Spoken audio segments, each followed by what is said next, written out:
You don't rise to the level of your goals, you fall to the level of your systems. This is a quote by James Clear, the author of Atomic Habits.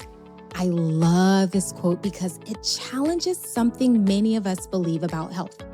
Most people think getting healthier is about trying harder. They think maybe you need more discipline, more willpower. You just need to push yourself a little bit more. But over the years, both in medicine and in my coaching, I've started to see something very different. Something that current evidence actually supports. A lot of health struggles people experience today are not simply about motivation or discipline or willpower. They're about the systems and environments we're living in. Environments that are quietly shaping our voices every single day. When we don't recognize that, what we often end up doing is blaming ourselves for something that's much deeper than willpower. That's what I want to explore with you today. Once you understand how the environment is shaping your behavior, the way that you approach your health can change completely. Welcome to Fuller Living, your space for empowerment, inspiration, and practical health nuggets. Here you'll find relatable guidance that fits your everyday life as you journey to a fuller and healthier you. I'm your host, Dr. Ashitey. Let's dig in. Hello, everyone. Welcome back to Fuller Living with Dr. Ashitey. This is the podcast where we talk about how to live healthier, how fuller lives can be accomplished by combining your medical knowledge with practical ways to apply them in your everyday life. So whether you're listening while you're driving, walking, cooking, or in a quiet moment of joy in your day, I really am glad that you're here today. Over the past several episodes, I've been talking about what I've called or what I've labeled as the cardiometabolic series. We talked about some of the most important health conditions I see in clinic every single day, things like hypertension, high cholesterol, diabetes, heart disease.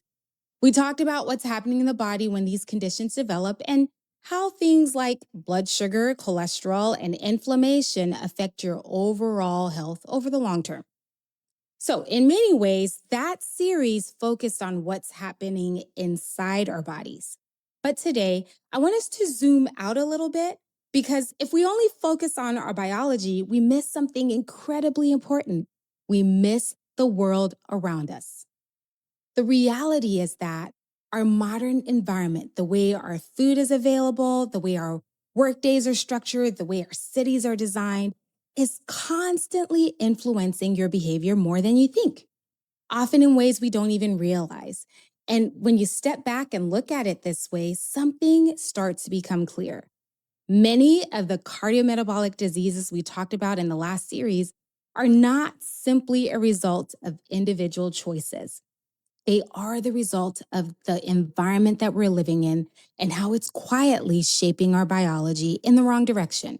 So today, we're going to talk just about that. We're going to explore why your environment is often stronger than your willpower and how small changes to your microenvironment can make healthy choices feel easier instead of harder. Let me give you an example of just how powerful the environment can be. There's a country that has intentionally redesigned part of its environment so that it can improve the health of the people. Imagine that. Singapore. Now, Singapore didn't just tell people to eat healthier or exercise more. They actually looked at the systems around people and asked a different question. How do we help people make the healthier choice the easier choice?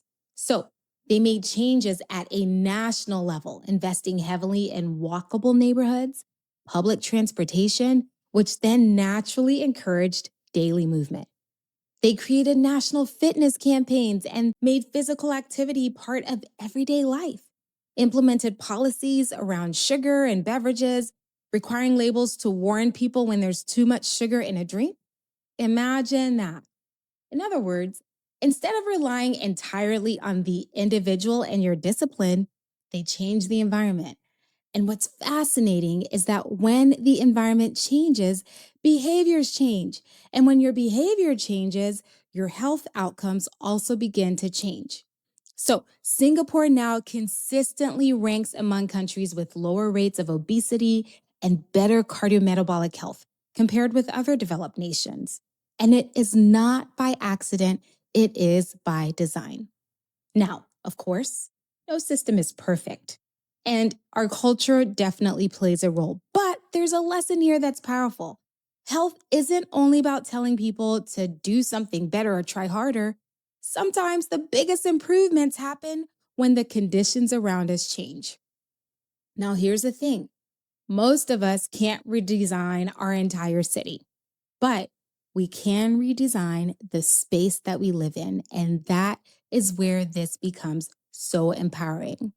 When you change your environment, even in a small way, you by default make your choices easier. The healthier choices become easier to make. And often that's far more powerful than trying to rely on your willpower alone. So let's talk about the environment and how it actually shapes your behavior every day. When we talk about the environment, it can sound like something abstract: city planning, national policy, big health decisions. But the environment shows up in much smaller ways in our daily lives. Let me explain. There are really three huge environments that influence our health every single day, often without you even realizing it: your food environment, your physical environment, and your digital environment. Let's start with the food environment. Imagine walking into your office, into the break room. There's a box of donuts on the counter. How dare they? In fact, this happened to me last week. Someone brought donuts while I'm trying to eat healthy. Maybe there's a birthday cake from the day before. Now, let me ask you something. If those donuts are sitting right there, eye level, already open, how likely is it that someone's eventually going to eat one? Pretty likely, right? I'll be honest, I bit into it. I took one, okay? Now, that's not because I'm weak. It's not because you're weak, but it's because the environment made the choice so easy. Food today is everywhere, but back in the day, we had to hunt and gather. Today, you can order from your phone. You can have it at your door in 15 minutes. Gas stations sell hot meals now. Coffee shops have desserts, bigger meals. I mean, it's everywhere. And our portion sizes have changed dramatically. So now you've got even more food on your plate without even trying. 50 years ago, a soda was about 8 ounces. Now, the standard size, 20 ounces, maybe even more. And some people say, why can't I just control myself? I often think about the environment they're navigating, because the truth is, we're surrounded by so much food, and it's designed to be rewarding for our brain. Foods high in sugar, fat, salt, they light up that brain's pathway. They trigger the dopamine, and that makes us want more and more and more. And those foods are constantly visible, constantly available, and resisting them isn't just about discipline. It's about fighting your biology over and over again.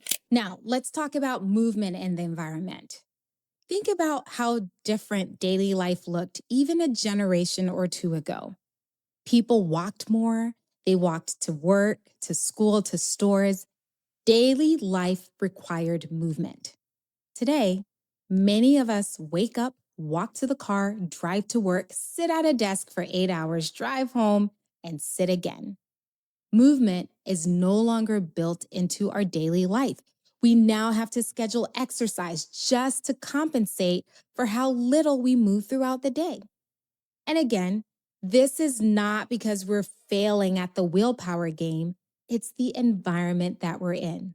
Elevators instead of stairs, cars instead of walking, desks instead of physical active work.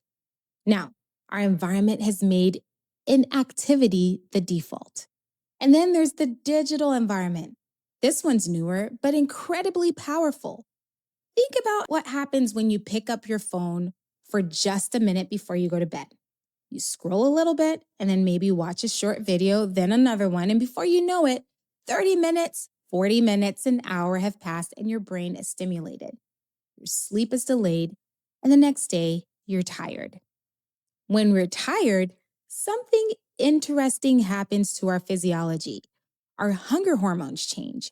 We crave more sugar, more calorie dense foods. And so now something that started with just your phone ends up affecting what you eat the next day. Once again, this is not just discipline. Many of the apps are intentionally designed to keep your attention for as long as possible. The environment is pulling you in. So, when you step back and look at it this way, something becomes really clear. Our food environment encourages us to eat more, our physical environment is encouraging us to move less, and our digital environment is making our sleep less and it's stimulating us longer. And all three of these things, eating more, moving less, sleeping less, feed directly into your cardiometabolic health and the things that we talked about the past 4 weeks: hypertension, high cholesterol, diabetes, heart disease.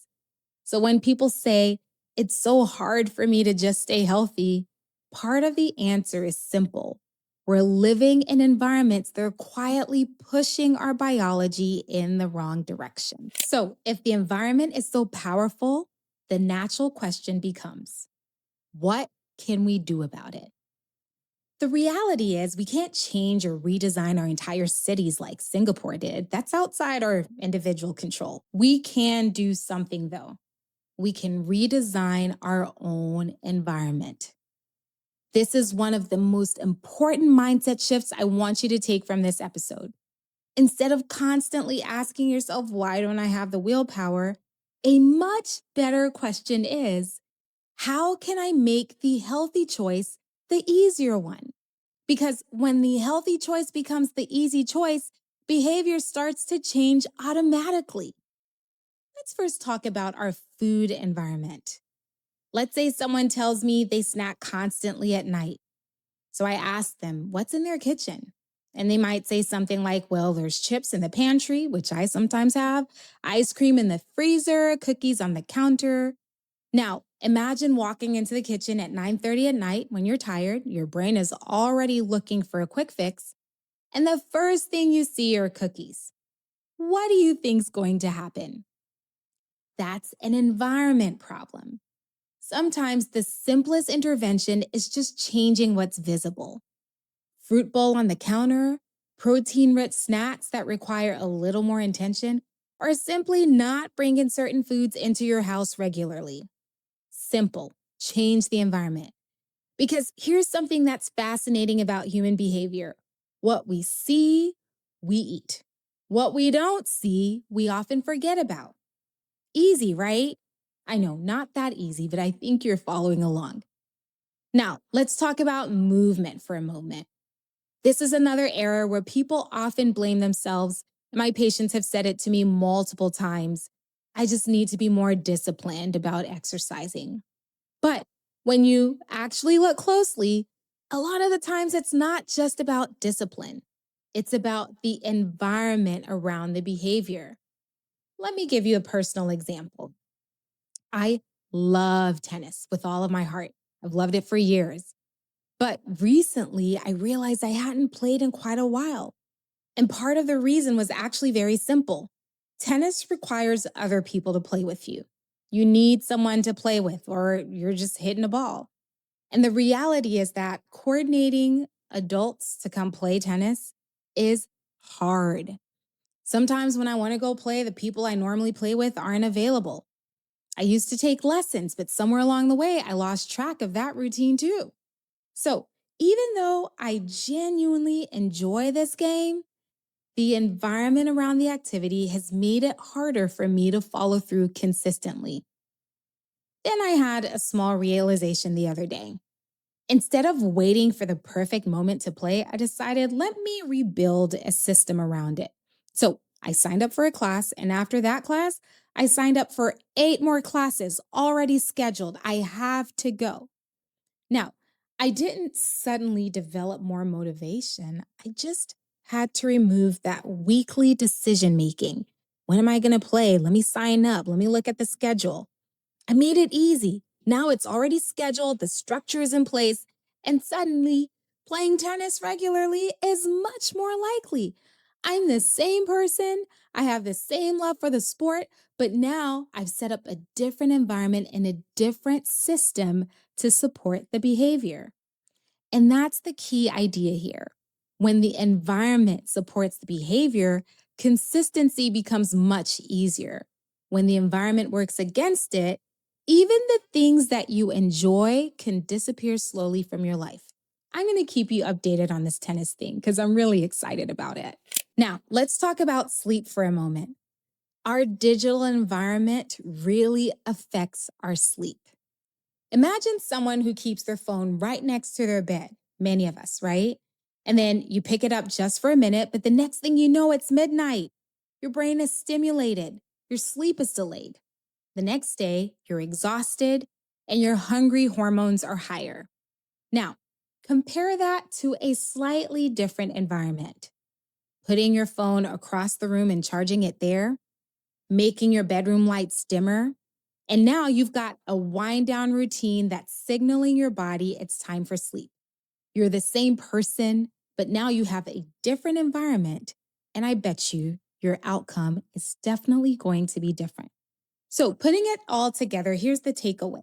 It's not that discipline doesn't matter because it really does, but it's that discipline works best when the environment supports it.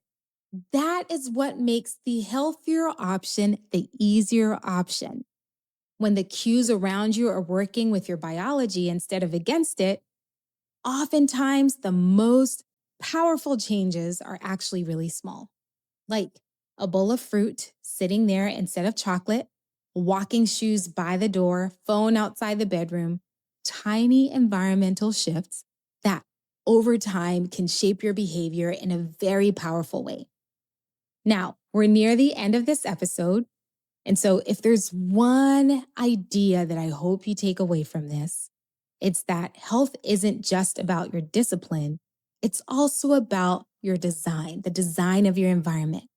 The environments around us shape the choices that we're making every day far more than you realize. They shape what we eat, how we move, when we sleep.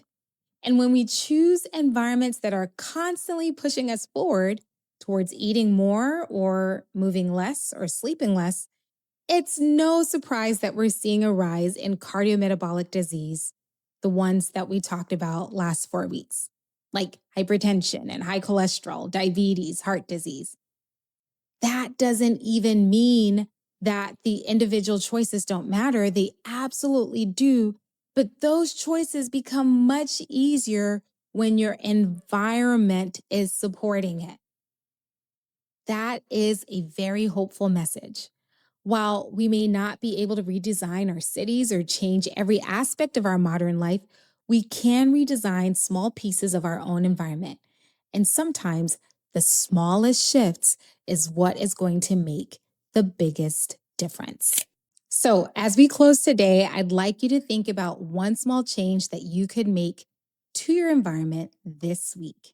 Make it a SMART goal. Remember, it's something that's specific, measurable, attainable, that is easy to follow through on, relevant to your long term goal, and time bound.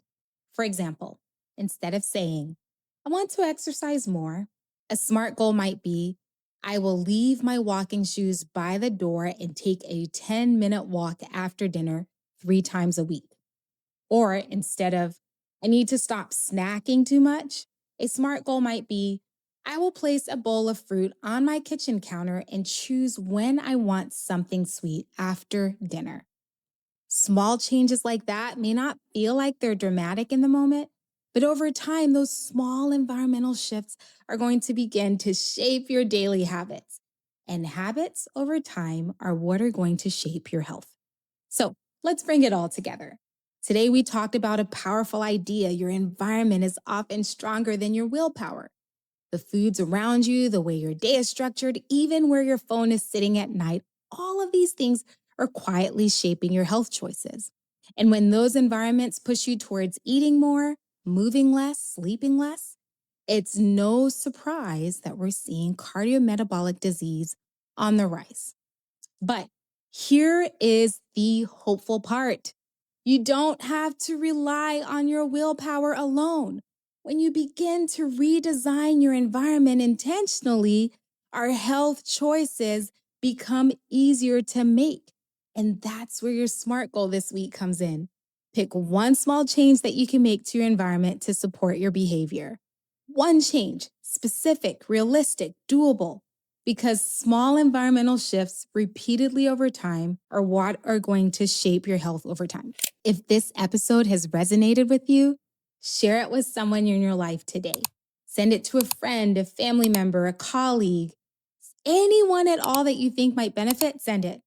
And if you're enjoying this podcast, make sure that you subscribe and leave me your 5-star review. Those reviews are very helpful because they help me reach more people and they help us spread the message of healthier living. And make sure you come back next week because next episode, we're going to be talking about hormones and how they control our hunger and a lot about obesity and what we can do. Understanding these hormones changes the way that we think about our weight, our appetite, and why so many people struggle even though you're trying incredibly hard. It's an important conversation and I don't want you to miss it. Until next time, let's get to fuller living. Well, fam, that wraps up another episode of Fuller Living, where we talk about health in a bite-sized, relatable, practical, and fun way. Remember, it's not about being perfect. It's about making progress one small step at a time while remaining consistent. If you found this episode helpful, please subscribe, share it with a friend who might need a little bit of inspiration, and leave me your 5-star review. And if you're in Dallas and looking for a new PCP, look me up at southwestfamilymed.com. I can't wait to meet you. Until next time, let's get to fuller living.